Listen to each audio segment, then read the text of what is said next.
સ્પર્ધાત્મક પરીક્ષાને લગતા દરેક વિષયોના વિડીયોઝ, ડેઇલી કરંટ અફેર્સ તથા નવી ભરતીની માહિતી મેળવવા માટે જોતા રહો અમારી યુટ્યુબ ચેનલ ICE રાજકોટ અને અમારી ચેનલને સબસ્ક્રાઇબ કરો તથા બેલ આઇકોન પ્રેસ કરો જેથી દરેક નવા વિડીયોની નોટિફિકેશન મેળવી શકો.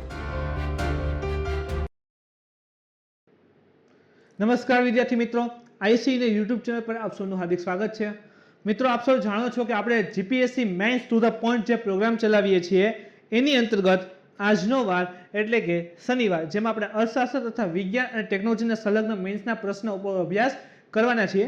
તો પ્રથમ પ્રશ્ન જોઈએ તો ક્વેશ્ચન છે, પ્રધાનમંત્રી કિસાન યોજનામાં પેઢીગત ગરીબ અને કિસાનની ઓછી આવકના ચક્રને તોડવાની ક્ષમતા છે, ચર્ચા કરો. પ્રશ્ન છે, પ્રધાનમંત્રી કિસાન યોજના જે રહેલી છે, PM કિસાન આપણે જેને કહીએ છીએ, આ PM કિસાન યોજનામાં પેઢીગત ગરીબ અને ખેડૂતોની જે ઓછી આવકનું જે ચક્ર છે એને તોડવાની ક્ષમતા છે, ચર્ચા કરો. તો આપણે વાત કરીએ મિત્રો આ પ્રશ્ન ઉપર, તો પ્રધાનમંત્રી કિસાન સન્માન નિધિ એટલે કે PM કિસાન યોજના એક કેન્દ્રીય ક્ષેત્રની યોજના છે જે 24 ફેબ્રુઆરી 2019 રોજ નાના અને સીમાંત ખેડૂતોને આર્થિક સહાયના ઉદ્દેશથી, જો અહીં ચોખ્ખો શબ્દ છે, આર્થિક સહાયના ઉદ્દેશથી જે શરૂ કરવામાં આવી છે. તો PM કિસાન તમે લખી શકો એ કેન્દ્રીય ક્ષેત્રની યોજના જે નાના અને સીમાંત ખેડૂતોની આર્થિક સહાયતાના ઉદ્દેશથી શરૂ કરવામાં આવી છે.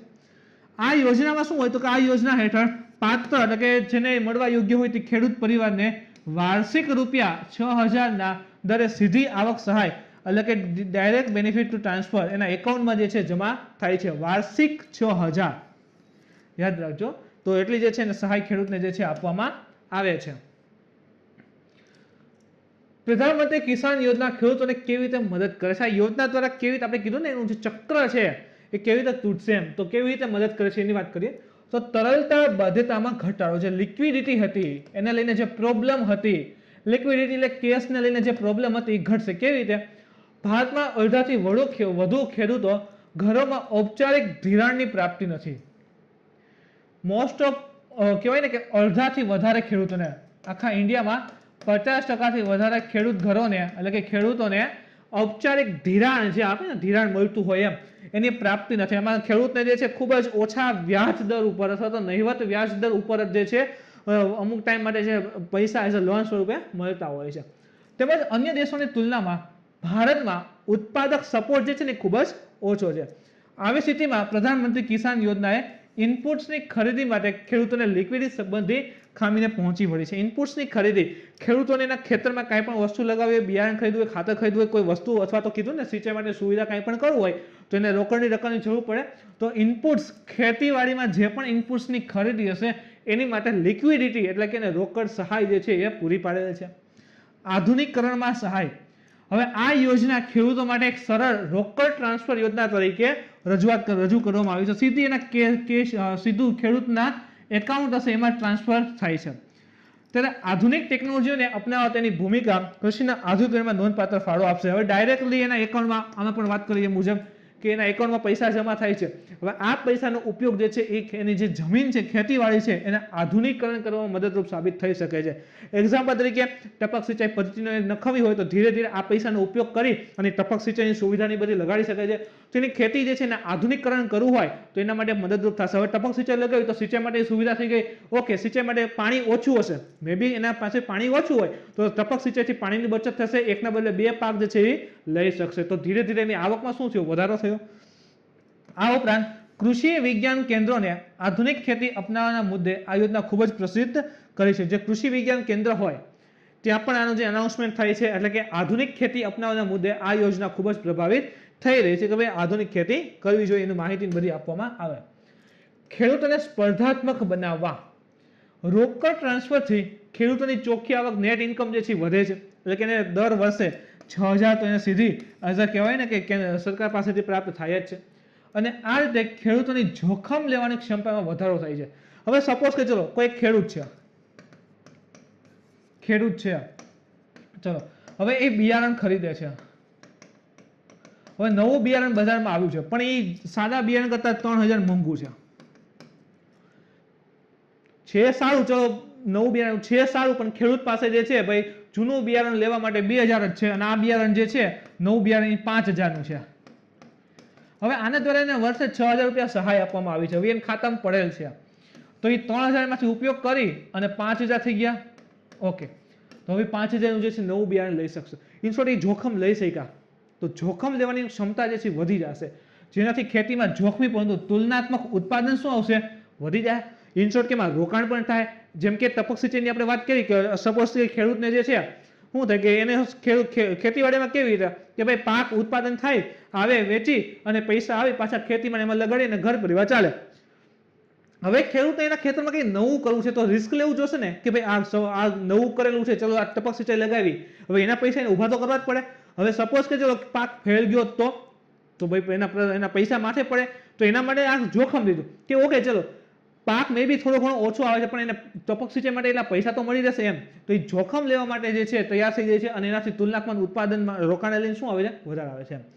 પ્રકૃતિમાં ભેદભાવ વિનાનું છે એમ. પીએમ કિસાન જાતિ અને જમીનના કદ જેવી લાક્ષણિકતાઓના આધારે લાભાર્થીઓની પસંદગી કરવામાં કોઈ પસંદગી કરતું નથી. એ શોર્ટ કે આ જે પીએમ કિસાન યોજના છે એમાં કોઈ પ્રકારનો ભેદભાવ રાખવામાં નથી આવતો કે ચલો આ વિસ્તારના ખેડૂતો છે ને પહેલા આપી દઉં અથવા એને વધારે આપી દેવા છે, એને જ લાભ આપવો છે, એવો કોઈ ભેદભાવ રહેલો નથી. કેટલાક સંબંધિત મુદ્દાઓ પણ જોઈએ. બજારની અસ્થિરતા. વિવિધ પ્રદેશોમાં અસ્થિર બજાર અને ભાવના વળઘટને કારણે ટ્રાન્સફર કરવામાં આવેલી રકમ કૃષિ ઇનપુટ્સની ખરીદી માટે અપૂરતી હોઈ શકે છે. હવે કેટલાક પડકાર, સંબંધિત મુદ્દાઓ પડકાર પણ હોય છે. તો શું કહે છે કે ભાઈ જો કૃષિને માર્કેટ જે છે અસ્થાયી કહેવાય એમ, ક્યાંક ભાવ વધારે ક્યાંક ઓછા હોય, તો બજાર ભાવના વધઘટને કારણે, બજાર ભાવ હશેના વધઘટને કારણે આ વખતે આટલા ભાવ છે, 6 મહિના પછી ફેરફાર પણ થઈ શકે, તો બજાર ભાવના વધઘટને કારણે જે પણ ટ્રાન્સફર થાય છે 6000 રકમ ઇનપુટ્સની ખરીદી જે પણ આપણે એમાં લગાવવું છે ખેતીવાડીમાં એના માટે અપૂરતી સાબિત થઈ શકે છે. ડેટાની અપર્યાપ્તતા. ખેડૂતોનો જે ડેટા છે એની એટલે પૂરો પર્યાપ્ત નથી. કેવી રીતે? નોંધનીય છે કે પશ્ચિમ બંગાળ, જો ખાસ યાદ રાખજો, વેસ્ટ બેંગોલ, પશ્ચિમ બંગાળ હજી આ યોજનામાં જોડાયું નથી. પ્રધાનમંત્રી કિસાન યોજનામાં હજી વેસ્ટ બેંગોલ જે છે એમાં જોડાયું નથી. સત્તાવાર માહિતી મુજબ પશ્ચિમ બંગાળ સરકારે ખેડૂતોના ડેટાની ચકાસણી કરી નથી. વેસ્ટ બેંગોલ ગવર્મેન્ટ જે છે ને હજી સુધી ખેડૂતોના જે છે એની ડેટા જે છે માહિતી જેની ચકાસણી કરી નથી. કેટલી જમીન છે, કોની પાસે એના માલિકો કોણ છે, એવી કંઈ ચકાસણી કરી નથી. અને અનુમાનિત આંકડા મુજબ પશ્ચિમ બંગાળમાં આશરે 70 લાખ લોકો આ યોજનાને પાત્ર છે. કેન્દ્ર સરકારનું માનવું છે કે ભાઈ વેસ્ટ બેંગાલમાં આશરે 70 લાખ લોકો જે છે આ યોજનાને પાત્ર છે, એના લાભ મળે એમ છે. પરંતુ સ્ટેટ ગવર્મેન્ટે આ ખેડૂતોને કોઈ ડેટાની ચકાસણી કરી નથી અને જેથી કરીને હજી રાજ્ય આ પીએમ કિસાન યોજનામાં જોડાયું નથી. પશ્ચિમ બંગાળના કુલ પાત્ર ખેડૂતોમાંથી લગભગ 10 લાખ, કીધું ને 70 લાખ પાત્ર ખેડૂત છે, એમાંથી 10 લાખ ખેડૂતોએ વ્યક્તિગત રીતે ઓનલાઈન અરજી કરી છે. હવે વિચાર કરો, ખેડૂતને ફ્રીમાં ભાઈ દર વર્ષે 6000 મળે તો ઓફકોર્સ બિયારણને ખાતર લેવામાં તો ફાયદો થવાનો જ છે. તો વેસ્ટ બેંગાલ જોડો નથી, પરંતુ એના 10 લાખ ખેડૂતોએ વ્યક્તિગત રીતે જે છે ઓનલાઈન અરજી કરી, પરંતુ રાજ્ય સરકાર દ્વારા હજુ સુધી ખેડૂતોને કોઈ સંપૂર્ણ ડેટાબેઝની ચકાસણી કરવામાં આવી નથી. હવે ભાઈ ક્યારે લાભ મળી શકે? ભાઈ રાજ્ય સરકારનો ડેટા બધું ચકાસણી કરીને આપે તો આનો લાભ મળશે ને, પણ રાજ્ય સરકાર નથી આપતી. એટલે 10 લાખ ખેડૂતોને હજી સુધી ઓનલાઈન આવેદન કરેલું છે છતાં જે છે લાભ મળતો નથી. બિહારમાં લાભાર્થીઓની સંખ્યા 158 લાખ છે, જ્યારે ફક્ત 59.7 લાખ ખેડૂતોનો ડેટા અપલોડ કરવામાં આવ્યો છે. હવે આ પણ પ્રોબ્લેમ છે. ચલો એને સર્વે કર્યો પણ ઓછાનો કર્યો એમ, તો 158 લાખની માત્ર ને માત્ર અંદાજિત આપણે 60 લાખ ગણીએ તો 60 લાખ ખેડૂતોનો ડેટા જે છે અપલોડ કર્યો છે. તો એને જે છે એમાંથી જે ખેડૂતો હશે એને જ આનો લાભ મળી શકશે.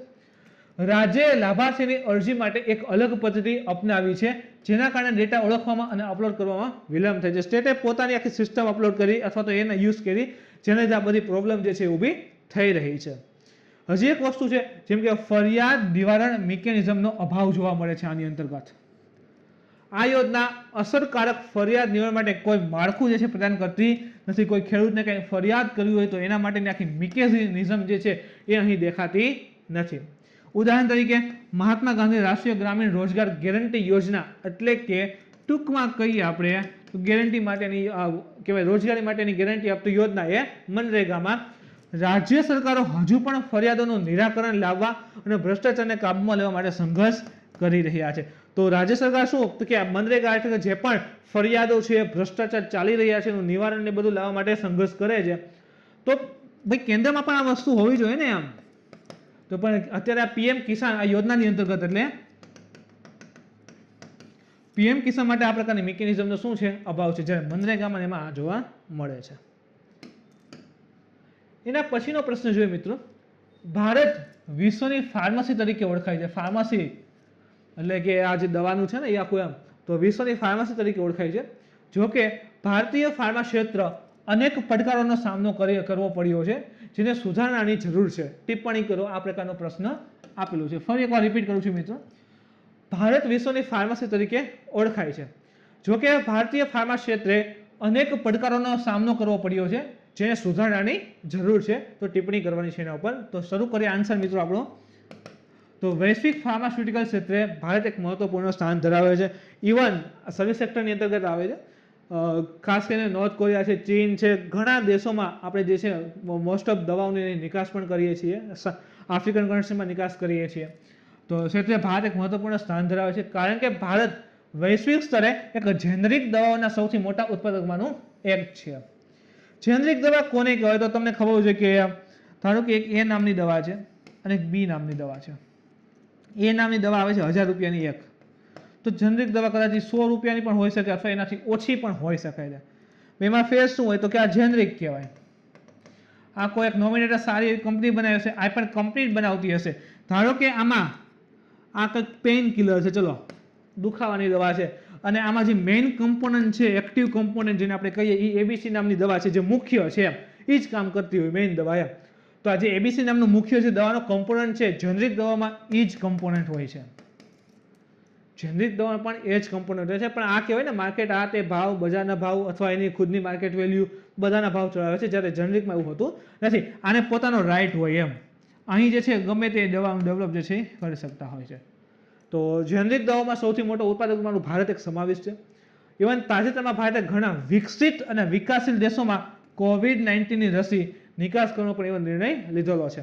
વિકસિત અને વિકાસશીલ બંને પ્રકારના દેશમાં જે છે COVID-19ની વેક્સિન જે છે આપણે નિકાસ કરેલી છે અને આગળ હજી કરશે પણ ખરું. આ એક સ્વાગત યોગ્ય પગલું છે, કારણ કે તે ફાર્મસીના ક્ષેત્રમાં ભારતના મહત્વની પુષ્ટિ આપે છે. જેમ કે કીધું ને કે આપણે પહેલા રસીની નિકાસ કરીએ છીએ, જેનરિક દવાના ઉત્પાદનમાં એક મોટું નામ છે, તો આ ફાર્મસીના ક્ષેત્રમાં ભારતની મહત્વનું સ્થાન રહેલું છે, આ એની સાબિતી આપે છે. ભારતમાં ફાર્મા ક્ષેત્રે અનેક પડકારોનો સામનો પણ કરવો પડે છે.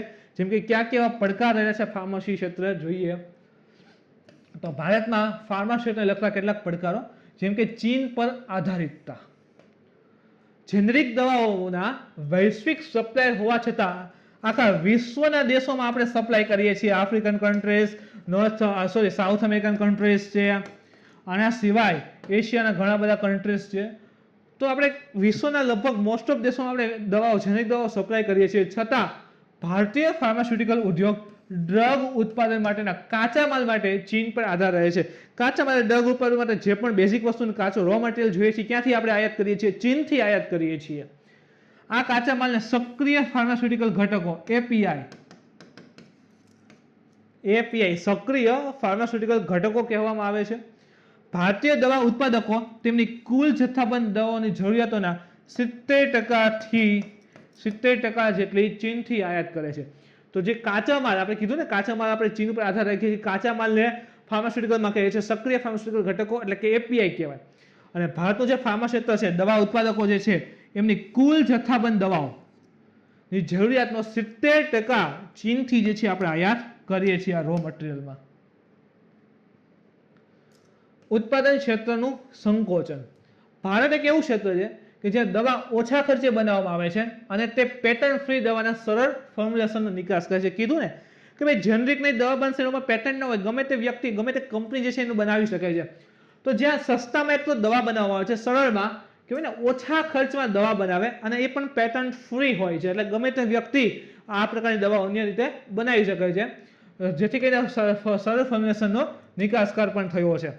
સરળ ફોર્મ્યુલેશન એનો કે સપોઝ કે ભારતમાં જે છે કોઈ સરળતાથી અથવા તો ઓછા ખર્ચે દવા બની છે તો એ જ ફોર્મ્યુલાને અપનાવી, ધારો કે આફ્રિકાનો કોઈ કન્ટ્રી જે છે એને પણ આપણે ફોર્મ્યુલા કે તમારી પાસે રો મટીરિયલ તો તમે પણ આ ફોર્મ્યુલા મદદથી આ જેનરિક દવાઓ જે છે એ બનાવી શકો છો. તો જે ફોર્મ્યુલા છે દવા બનાવવાના એના પણ આપણે ઇવન નિકાસ કરીએ છીએ.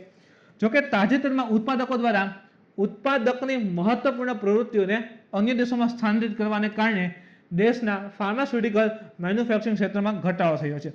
જે પણ ઉત્પાદક હતા, ઉત્પાદન કરતા ઘટકો હતા આપણા દેશમાં, એ હવે ધીરે ધીરે શું થઈ રહ્યા છે તો કે વિદેશોમાં અન્ય દેશની અંદર સ્થાનાંતર થઈ રહ્યા છે. ઇન્ડિયામાં કંપનીઓ એબીસી સારી ડેવલપ થઈ નામ છે અને આ બધું એને લાગે કે ભાઈ આ તો સસ્તામાં છે, પેટર્ન ફ્રી દવા છે, ફોર્મ્યુલેશન ક્યાંક નિકાસ થાય છે, તો મે બી આ કંપની જે છે ધારો કે ભાઈ યુએસની અંદર એબીસી ટ્રાન્સફર થઈ જાય, ત્યાં બનાવી નાખે. હવે તો જે અન્ય દેશોમાં જે છે કંપનીઓ સ્થાનાંતરિત કરવાથી ભારતનું જે ફાર્માસ્યુટિકલ મેન્યુફેક્ચરિંગ ક્ષેત્ર છે એ ઘટી રહ્યું છે, જ્યાં જરૂરી સુવિધાઓ ઓછા ખર્ચમાં ઉપલબ્ધ છે. જેમ કે આ યુએસની અંદર પણ જરૂરી સુવિધા છે ઓછા ખર્ચમાં ઉપલબ્ધ હોય તો ત્યાં પણ એવા ટ્રાન્સફર જે છે કંપનીઓ થઈ શકે છે. નકલી દવાઓ ભારતમાં ઉચ્ચ મૂલ્યની અથવા સારી બ્રાન્ડ ફાર્માસ્યુટિકલ કંપનીઓ બનાવટી સંસ્કરણો તેમના વ્યવસાય પર પ્રતિકૂળ અસર પાડે છે. જે સારામાં સારી ઉચ્ચ મૂલ્યની અને સારી બ્રાન્ડની ફાર્માસ્યુટિકલ હોય, જેમ કે ભાઈ કોરોના વેક્સિનમાં પણ જોયું હતું ને આપણે, અલગ અલગ જે વેક્સિન એના જે અલગ અલગ ઇન્જેક્શનની બધું રહેલું છે અત્યારે મ્યુકોરમાઇકોસિસના ઇન્જેક્શનને છે, તો જેમાં ઉચ્ચ મૂલ્યની દવા હોય, ઊંચા ભાવની દવા હોય અથવા તો સારી બ્રાન્ડની દવા હોય તો એના નકલી ડુપ્લિકેટ જે છે વર્ઝન બહાર આવી જાય છે. અને એ પણ શું કરે કે ભાઈ વ્યવસાય જે રહેલો છે આખો દવાનો એને એક પ્રતિકૂળ ઇફેક્ટ જે છે એ આપે છે. પ્રાઇસ કેપિંગ ઘણી વખત જોવા મળે છે. શું છે પ્રાઇસ કેપિંગ?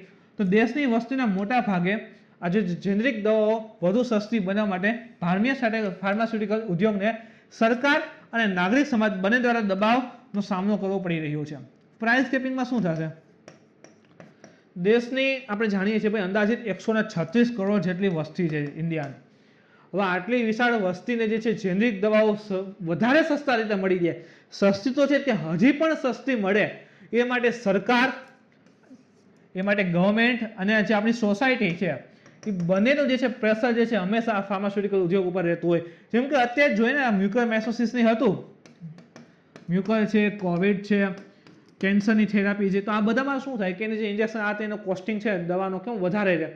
તો હંમેશા સરકાર અને નાગરિક સમાજનો શું ઇફેક્ટ છે, પ્રેશર છે કે ભાઈ સસ્તામાં આ દવા કેવી રીતે અવેલેબલ થાય છે, એ જ કંપની સાથે સસ્તામાં કેવી રીતે અવેલેબલ થાય. તો સસ્તી છે અને હજી વધારે સસ્તી બનાવવા માટે પણ એક પ્રોબ્લેમ રહે છે અને આ ભારતીય ફાર્મા ક્ષેત્રની નફાકારકતા છે એને સીધી અસર પહોંચાડે છે.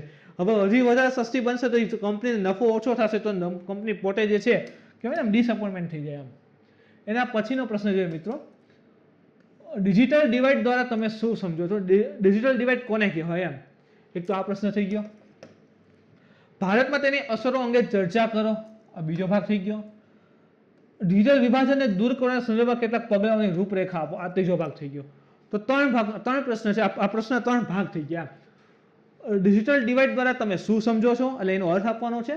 ભારતમાં તેની અસરો અંગે ચર્ચા કરો, શું અસર ઇફેક્ટ આવે છે ઇન્ડિયામાં, અને ડિજિટલ વિભાજનને દૂર કરવાના સંદર્ભમાં કેટલાક પગલાઓ જે છે એની રૂપરેખા આપવાની કીધી છે. તો આન્સર મેળવીએ આપણે. ડિજિટલ ડિવાઇડ એ એવા લોકો વચ્ચેને અંતરને પ્રતિબિંબિત કરે છે જે વર્તમાન ઇન્ફોર્મેશન અને ટેકનોલોજીના યુગમાં નવીન માહિતી સંસાધનો તથા ઇન્ટરનેટ અને અન્ય સંચાર ઉપકરણો સુધી પહોંચ પ્રાપ્ત કરેલ છે અને જેઓ વર્તમાન માહિતી તકનીકના યુગમાં પહોંચીની બહાર છે. જો અહીં શબ્દ છે ડિવાઇડ અને કેવું ડિજિટલ ડિવાઇડ, અને શું હશે? એક વ્યક્તિઓનો એવો જૂથ છે જે આજના યુગની જે ઇન્ફોર્મેશન ટેકનોલોજી ઇન્ટરનેટની બધાનો વ્યવસ્થિત એવો ઉપયોગ કરે છે. જેમ કે આજની યંગ જનરેશન જોઈ લો, તમામ વસ્તુઓ જે છે અલગ એપને બધું યુઝ કરે છે. અને એક એવો આખો વિભાગ રહ્યો હશે, એક એવો આખો કહેવાય કે સ્તર રહેલું હશે, સમૂહ હશે કે જે આજની જે ઇન્ફોર્મેશન ટેકનોલોજી છે, ઇન્ટરનેટ છે, અન્ય સંચાર ઉપયોગ સાધનો રહે છે એનો ઉપયોગ ખૂબ જ ઓછો કરે છે અથવા તો નહિવત છે, નહિવત છે, નથી કરતા. તો એક પૂરેપૂરો ઉપયોગ કરે છે અને એક નથી કરતા. જેમ કે આજની યંગ જનરેશન અને આજે જે વૃદ્ધ રહેલા છે તે એમાંથી પણ ઘણા લોકો જે છે આ કઈ પ્રકારની વસ્તુ યુઝ કરતા નથી. તો આ બંને વચ્ચે શું થઈ ગયું? આજે નવી નવી ટેકનોલોજી છે એને લઈને ડિવાઇડ થઈ ગયા. તો ડિજિટલ ડિવાઇડ આને કહેવામાં આવે છે કે લોકો વચ્ચેના અંતર દેખાડે છે. લોકો વચ્ચે અંતર જે એ દેખાડે છે કયા પ્રકારે, કેવી રીતે? તો કે વર્તમાનમાં જે ઇન્ફોર્મેશન અને ટેકનોલોજીના યુગમાં માહિતીના સંસાધન ઇન્ટરનેટનો એનો ઉપયોગ કરે છે અને બીજા વર્તમાન માહિતીના યુગમાં એની પહોંચની બહાર છે. તો બંને વચ્ચેનો ગેપ જે છે, અંતર છે, એને પ્રતિબિંબિત કરે એને ડિજિટલ ડિવાઇડ જે છે કહેવામાં આવે છે. સોરી.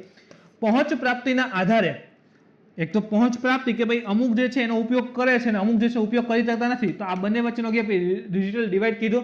આના સિવાય તો કે ડિજિટલ ડિવાઇડ તે અંતરને પણ પ્રતિબિંબિત કરે છે કે જેની અંતર્ગત માહિતી અને માહિતી ટેકનોલોજી તથા તકનીકનો ઉપયોગ કરવા માટે જરૂરી કુશળતા, જ્ઞાન અને ક્ષમતાથી સંપન્ન હોવા અને તેને અભાવ હોવાનું માપન હોય છે.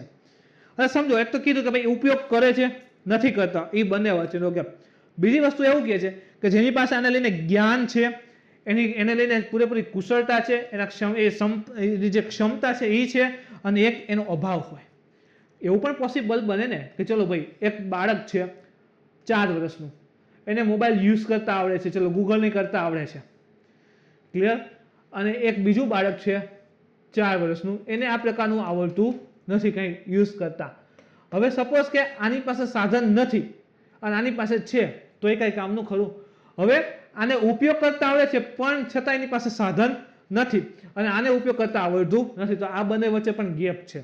જો સંપન્ન હોવા અને એનો અભાવ હોવાનું પણ માપન કે ભાઈ આ એનાથી જાણકાર તો છે, આ ડિજિટલ વસ્તુને સમજે છે, પણ આ તો સમજતું જ નથી, તો બંને વચ્ચે ગેપ થઈ ગયો. તો આને પણ ડિજિટલ ડિવાઇડ જ કહેવાય છે.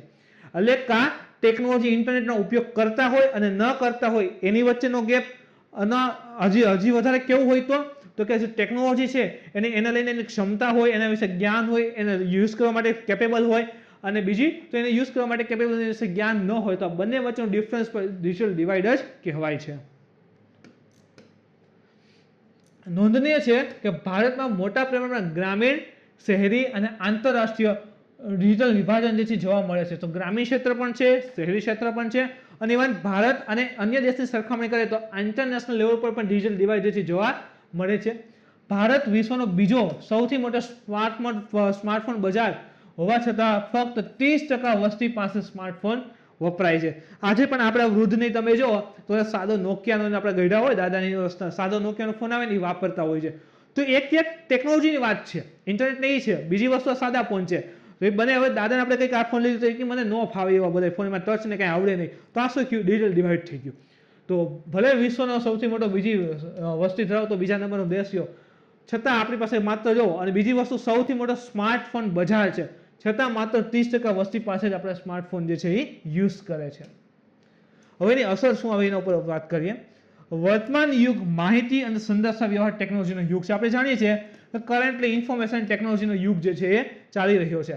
આજે તેની ઘણી મોટી યોજનાઓમાં મહત્વપૂર્ણ ભૂમિકા રહેલી છે. જે પણ અલગ અલગ સેક્ટર રહેલા છે તમામમાં વિચાર કરો ને, ટ્રાવેલિંગ કરવું હોય તો પણ ડિજિટલ આપણે બુકની બધું કરીએ છીએ. બીજી વસ્તુ કે કહેવાય કે બિલના પેમેન્ટ છે બધું ડિજિટલ થઈ રહ્યું છે, તો એની વધારે પડતી ભૂમિકા રહેલી છે. ડિજિટલ વિભાજનને કારણે આ યોજનાઓના અસરકારકતામાં અમલીકરણની ખાતરી રહી નથી. એવું જોવા મળે છે કે પુરુષોની સરખામણીમાં ડિજિટલ પ્લેટફોર્મ પર મહિલાઓની ઓછી પહોંચ હોય છે.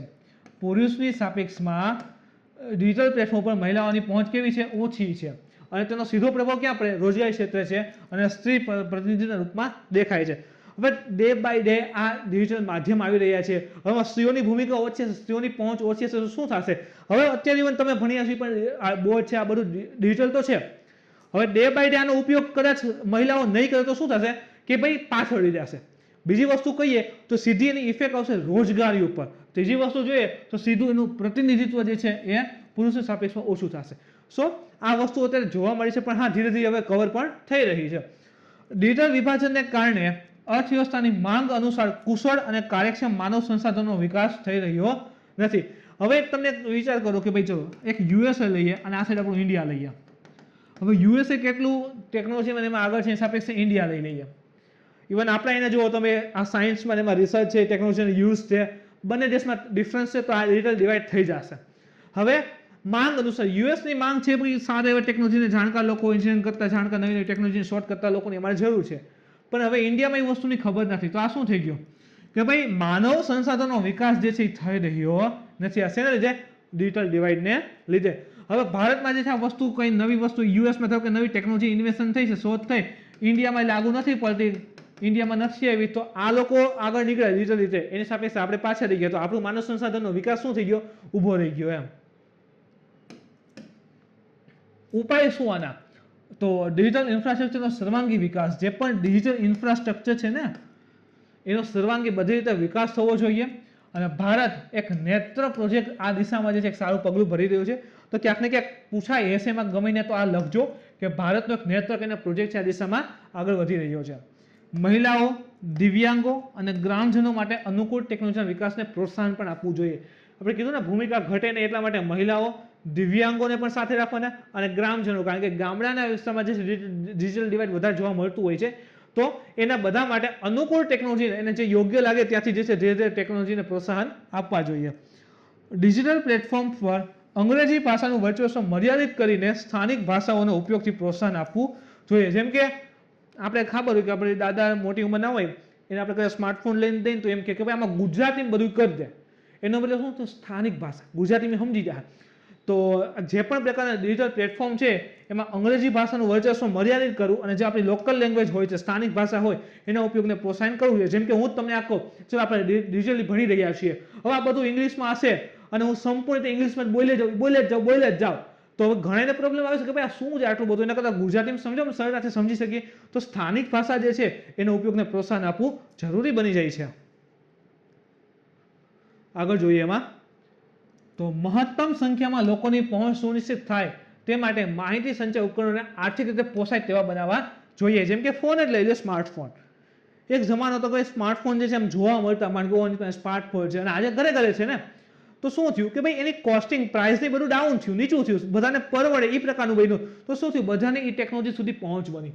તો લોકોની પહોંચ સુનિશ્ચિત થાય માટે માહિતી સંચાર એટલે કે માહિતી ઇન્ફોર્મેશન ટેકનોલોજી ઉપકરણો છે આર્થિક રીતે પોસાય એવા બનાવવા જોઈએ, સસ્તા બનાવવા જોઈએ. ડિજિટલ સાક્ષરતા અભિયાનના લક્ષ્યો, જો ડિજિટલી સાક્ષરતાના અભિયાનના લક્ષ્યો અને એના ઉદ્દેશો પ્રાપ્ત કરવા માટે પ્રયત્નો વધારવા જોઈએ. આ માટે તમામ ડિજિટલ શિક્ષણ અભિયાન જે છે શરૂ થવું જોઈએ. તો ડિજિટલ શિક્ષણ અભિયાન પણ ચાલુ છે. આજે જો સ્કૂલના બાળકો પણ ડિજિટલી ભણી રહ્યા છે, ઓનલાઈન અભ્યાસ કરી રહ્યા છે, તો શું થયું? ડિજિટલ શિક્ષણ જ થયું ને. તો એના માટે અવેર કરવા જોઈએ, અભિયાન પણ ચલાવવા જોઈએ. ખાનગી ક્ષેત્રની ભાગીદારીને પ્રોત્સાહન આપવું જોઈએ. તો પબ્લિક તો છે, સરકારી તો છે, પણ પ્રાઇવેટ સેક્ટર જે છે એની પણ ભાગીદારીને પ્રોત્સાહિત કરવી જોઈએ. જાગૃતિ કાર્યક્રમો દ્વારા લોકોને ડિજિટલ ક્ષેત્રના ફાયદાઓ વિશે જાગૃત કરી, જેમ કે સાંજે ગ્રામ સભા હોય, પંચાયતની સભા ભરાની હોય, તો એ વખતે છે આ ડિજિટલ ક્ષેત્રના ફાયદા શું રહેલા છે એના વિશે માહિતી આપી અને ડિજિટલ સાક્ષરતા જે છે એ બનાવવા જોઈએ લોકોને, અને એ માટે લોકોને પ્રોત્સાહિત પણ કરવા જોઈએ. તો મિત્રો આજના લેક્ચરમાં જે ખાસ કરીને સાયન્સ એન્ડ ટેક અને ઇકોનોમી ઉપર જે પણ મહત્વપૂર્ણ પ્રશ્ન હતા એ આપણે પૂરા કર્યા છે. તમને લેક્ચરના પ્રશ્નમાં કાંઈ પણ ડાઉટ હોય, ક્વેરી હોય તો તમે કોમેન્ટ કરીને જણાવી શકો છો. મિત્રો વિડીયો ગમ્યો હોય તો લાઈક કરો, શેર કરો, તમારા મિત્રો સુધી પહોંચાડવા કોશિશ કરો. ફરી મળીશું નવા પ્રશ્ન સાથે. Thank you.